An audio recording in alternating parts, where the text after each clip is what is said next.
Tectone is easily one of the most divisive content creators within the Gacha community. Depending on who you ask, he's either the best thing since sliced bread or evil incarnate. Occasionally, you might come across somebody with a middle-of-the-road take, but often that appears to be in the minority. Covering other content creators isn't something I typically do, but there is something about Tectone that got the old noggin jogging.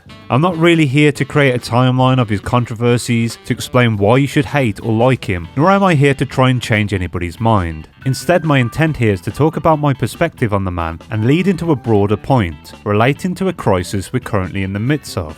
I know making a video like this will garner some unwanted attention, and some long-term viewers and friends will vehemently disagree with my take, and that is fine. In fact, I encourage it. I completely respect all the opinions that are presented with civility, and I implore you to get into the comment section and state your point of view, hopefully backed with some receipts, because I want nothing more than that. But this is the internet. Where there is division and a platform to express yourself, there is always squabbling, so make yourself at home and fight amongst yourselves. Just don't start punching until I ring the bell. Now, with all that housekeeping out of the way, let's get back to the subject at hand. When I first started making Genshin content, I missed the initial wave, while many others quickly rose to prominence as they surfed upon the inward tide. Amongst them was a content creator by the name of Tectone, the Gacha Devil, or maybe the Gacha Boogeyman depending on how you look at it. To many, he seemingly came out of nowhere, but he had in fact been covering Gacha games for a couple of years prior. Some may say his success is entirely down to the Genshin buff, but I've done this for long enough to know that starting out is hard. Obviously, he worked his ass off prior, which gave him a force multiplier when Genshin finally came around and gave him his big break. Just because you didn't see it doesn't mean it wasn't there. Back then, I would occasionally catch his content, drawn in by his quote-unquote clickbait, thumbnails and titles. And quite frankly, I didn't like the guy. Loud, obnoxious, egotistical, transphobic, homophobic, racist, sexist, misogynist, and worst of all, he came across as a fake-ass bitch. Where's the proof? Where's the evidence? But that didn't stop me from being interested in his takes. Every now and again, during a major game-related controversy, such as the Zhongli fiasco, I'd have a listen to what Tectone had to say. More often than not, I'd disagree with his opinions, but that didn't make them any less interesting to me. At the time, I would occasionally watch a couple of content creators known as Jinx and Tuna, who had known prior for their Monster Hunter content. And oh boy, did Tectone get into a scuffle with those guys. I really do appreciate that you took the time to want to talk instead of just talk shit. It means a lot, so thank you very much. I got you, baby! In the end, they quit content creation, but funnily enough, not because of Tectone, but because of another content creator. But I dare say it's likely Tectone contributed to their final decision in some way, but I digress. I continue to occasionally check in on him and see what he had to say. One of the most interesting takes to memory is how he would rationalise his spending habits. He stated that by wailing on the game, he was making an example of himself, as a sort of warning for other players. He believed if he exposed his audience to his ridiculous spending habits, he'd act as a scarecrow and prevent others from getting suckered into spending on predatory systems, because it would appear that stupid. If someone sees that it took me $700 to get it clean, they're not going to think, oh, $600 or $700? I'll go drop that right now. I think what they'll think is, why the fuck is this dumbass spending this much money on fucking 2D anime girl? Although I could see the logic, I personally believe that most people who would pick up on the absurdity of it already thought spending high sums of money was stupid anyway, whereas others who desire to engage with the gacha system would watch Tectone spending and start to feel the itch. You have to be fucking kidding me! However, despite disagreeing with his method, I did agree with his intent, though I couldn't tell if it was pure intentions or a simple justification for him to wail and in turn bolster his channel, while forgoing the ethics of it all.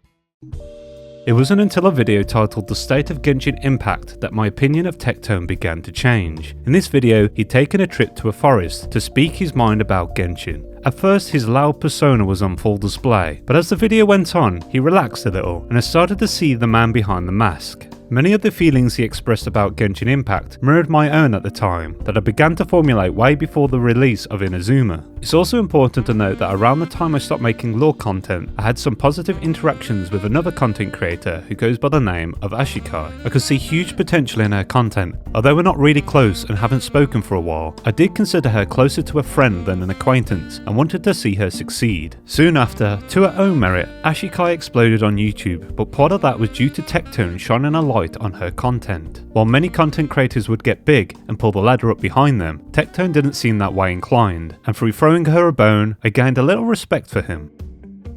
As I became less interested in Genshin, Tectone stopped showing up in my feed. The only time I'd hear about him was through Asmongold here and there. Occasionally I might see a comment on my own videos talking about how much of an asshole he is, or how he's stirred up some of the old drama again. This appears to be a sticking point for many when it comes to their dislike towards him. They'll claim they hate drama, but seemingly flip-flop the moment the drama implicates him negatively. Getting on a high horse saying, "I hate drama, thus I hate Tectone because he creates it," always seemed a little off to me. I'm with you when it comes to not really being one for drama, but I don't say this as some weird virtue signal. I'd argue that by simply existing as a human being, we all like drama to some extent. So it'd be stupid for me to try and claim it's a blight on this world, because we're all social creatures at the end of the day. After a long absence, Tectone appeared back on my radar during the controversy between Brax and Atsu. During this time, another situation had come to a head between him and Enviosity that had been ongoing for some time, apparently. I would empathise with Envy if it wasn't for his shameless attempts at character assassination. You don't get to take clips related to personal matters, strip away their context, and present them in a way to stick the knife in, because somebody called you names on the internet. Enviosity, I'm so sorry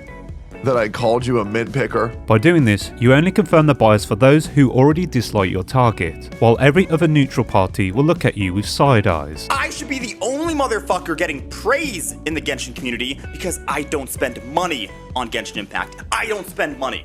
I am free to play for 3+ years. I don't know, there's been a lot of ideas that's been going around in my mind on what I should do for the giveaway, and then I thought, why not? Just make it simple and just do a viewer summon giveaway. I don't spend money. I understand that Tectone may well have made streaming hell for Envy, and I'm not going to pretend that's okay, but two wrongs never make a right, and a line was definitely crossed here. All it really did for me was further humanise Tectone. Over the preceding months, more Tectone controversies occurred, and every now and again, I tune in and listen to his rationale. Something you need to understand about me that may seem alien to a few of you is, I put significantly less stock in what somebody says, thinks and does compared to why. Because the why always tells you more about the person than the what. I like to listen to people I deeply disagree with on the surface because every now and again I will discover something I wasn't aware of before. This doesn't necessarily always result in me changing my mind, because in many cases it will act as a means to bolster my own stance. Simply put, understanding the opposition will in turn help you better understand yourself. I continue to come back to Tectone because I find him fascinating, and over time I believe he has only become truer to himself. If you listen to him, he will tell you exactly why he does what he does. I believe outside of exaggerating his pre-existing personality traits, there is no persona. What you see is what you get. And though I don't always agree with the manner in which he conducts himself online, I do commend his ability to be true to himself. For example, during the Robin controversy, he made tweets to anger a certain subset of the fandom. He explicitly stated his motivations behind what he said was to help draw attention away from another content creator, who goes by the name of Tawanto, who was receiving unwarranted hate for a pretty innocuous tweet. So the other day, Tawano goes out and makes a perfectly normal tweet. And this tweet was, "Guys, do I have any chance with her? Be real. Please lie to me." In any video game that I play, I generally play the warrior or a tank, but I like being on the front line. I know Tawano's a pretty sensitive guy, and he was probably a little bit uncomfortable with the amount of negative attention he was getting for merely saying, "Hey guys, I like this character. What do you think?" So I went ahead and cast AoE Taunt, and I put out 2 tweets. Can't wait for the R34 of Robin attempting to buff allies with her singing, but she can't because she's too busy sucking dick. He referred to it as an AoE Taunt that quite frankly was so effective at boosting his threat level that Tawanto ceased to exist from the perspective of the Pitchfork mob. He also went on to explain that he does what he does to expose these people for who they are, bullies on the internet. Now I know many will say it is ironic coming from him, considering he's perceived as a bully himself. You've not stopped streaming, Tectone? making all that money from the younger demographic in your Twitch channels? The ones that you bully? The ones that you always call names?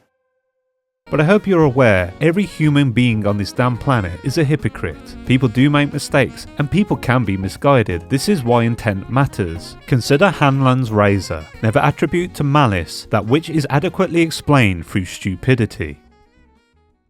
Maybe you're aware of an old Japanese tale about the red and blue Oni. If you played Arataki Ito's story quest, you definitely have been exposed to it. This is a story about how the red Oni wants to make friends with the villagers, but they dislike him due to his appearance. His friend, the blue Oni, devises a plan where he will go into the village and scare them, allowing the red Oni to step in and save the day. As a result, the red Oni becomes friends with the villagers, as the blue Oni is forced to live in exile alone, tarnished as the villain. If you have two brain cells to rub together, you will understand the moral of the story and how it relates to the Toronto situation. Tectone has no problem making himself public enemy number 1 to draw attention away from others or to draw attention to an issue within the community. This is actually consistent behaviour. As I stated earlier, his rationale for why he wails also aligns with this, making himself the court jester in an attempt to make the lives of others better. What else could he be but a jester? A jester? A jester? A funny idea, a jester. He consistently talks about smaller creators, wanting to prop them up, and I've seen him do this for people who truly deserve it. Over time, as I've came to understand who he is and why he acts the way he does, I found myself shifting towards the belief that he is a man of good character. Essentially the Blue Oni of the Gacha scene, brutish and brash, but deep down he cares about the well-being of those who matter to him. I'm fucking awesome. You know who's still gonna be here? This fucking guy! And also a massive big head, who's bald. I were to cry when somebody would call me bald. Now you may be under the suspicion my motivation behind this video was to bait Tectone into reacting to it, so I could get a little bit of clout. I'm not gonna lie to you, even if there is a 0.01% chance that will come to fruition, I'm gonna take those odds. But this channel is incredibly small, garnering very low view counts, so chances anybody will see it is incredibly low anyway. You motherfuckers who have 50 followers on Twitter, and you douchebags who get 10 views on your YouTube videos, no, I'm not gonna help you. That's not what I mean by smaller creators. I'm gonna say something that you need to understand. You have not earned shit yet. So to presume that is my only motivation is actually quite ignorant. Making a video about such a divisive figure while attempting to paint him in a positive light could just as easily backfire and bring me some unwanted attention. Oh, Tectone's bad and everybody who watches Tectone is evil. No, I actually decided to make this video because I came across a small creator who has been struggling for several years like myself. In that video he spoke about Tectone and how some of the things he had said really inspired him to push forward with YouTube. In my response to his video, I quoted Robert Myers Burnett, a filmmaker and pundit who in recent years has become a YouTube creator himself. He said, "Authenticity is the currency of the 21st century," and I believe that. As we enter the age of AI, where it becomes hard to discern fact from fiction, people will begin to actively seek out authenticity. At least, I hope this to be the case, because a world where fabrication is king is not a world I wish to live in. We have already seen a strong pushback against this type of thing in the art community, with many rejecting AI. Although sometimes I feel this pushback is more self-serving than propping up authenticity, I do believe it is a sign of things to come. Another example is how many trailers for movies, TV shows and video games are getting bombarded with dislikes from general audiences. This is often in response to their creators forcibly attempting to pervert away from the original vision and true intent, thus eroding their authenticity. As much as you hate Tectone, the one thing you cannot deny is his success. His authenticity resonates with his base, and it does for many aspiring content creators. Asmongold is another perfect example of an incredibly successful creator who is true to himself. He will happily live like a slob as if he doesn't have a dime to his name, despite sitting on a pile of money. This is gonna sound kind of crazy. I think I'm gonna clean up my house. It's gotten so bad that, like, I feel like it might be debuffing me. I remember Tectone, like, couldn't breathe after he was in my house. Emmy said she was getting, like, fucking, like, acne and shit. I remember Kaisi kept saying she had, like, rashes. Bro, it's the scarlet rot. Money and fame hasn't changed him. He remains an asshole and doesn't care about upsetting people to express how he feels about a given topic. He is his true, authentic self, and it obviously works. Tectone has gone on record saying the Genshin community has a toxic positivity problem, but I'd argue we're in the midst of an authenticity crisis, which is occurring all over the internet and in real life. Many game the system in an attempt to gain clout, and such people are probably best described as counterfeit creators. A lot of content I consume comes from individuals who I respect for their honesty. Often I may find I don't agree with their point of view or the way they sometimes conduct themselves, but at least I know they're being true to who they are. Freedom! A Twi'lek! A fucking Twi'lek! Fuck Star Wars! I fucking... God, it's stupid shit! Oh, dude. I threw Andrew Garfield's head at it and it broke. As a result, such creators have countless Reddit posts and articles written about them, painting them as vile, disgusting people. Thus is the nature of the internet. It's so weird how people can just twist stuff, completely try to brand you as something that you're not. It's not really disheartening, it's just weird. I don't really get it, man. But the way I see it, there are two paths you can travel down. You can take the path of least resistance and fake it. Create a persona to cater to a specific audience that wants you to say what they want to hear, all the while pandering to a corporation or publisher in the attempt to open yourself up to get backhand deals and big time sponsorships. But the moment you attempt to go against the grain, the very audience you have cultivated will quickly turn on you. Or you can take the path of authenticity, where you accumulate an audience that likes you for who you are. You may become blacklisted and have countless hate threads and articles written about you because you are too critical, but that audience will stick with you and have your back when you need them the most. Tectone appears to have taken the latter, and for that I respect him. I know this probably isn't enough to rally people to his side, but that was never my intent to begin with. I simply find it all incredibly fascinating, and I look forward to seeing a potential war zone in the comments. Oh, I almost forgot. You're free to fight amongst yourselves. To anybody who feels like avoiding a fight, maybe you should check out my usual content, which is just me goofing off and having fun in Withering Waves. And well, if you don't want to do that, would you kindly bugger off? People who have higher IQ outweigh the dumb now.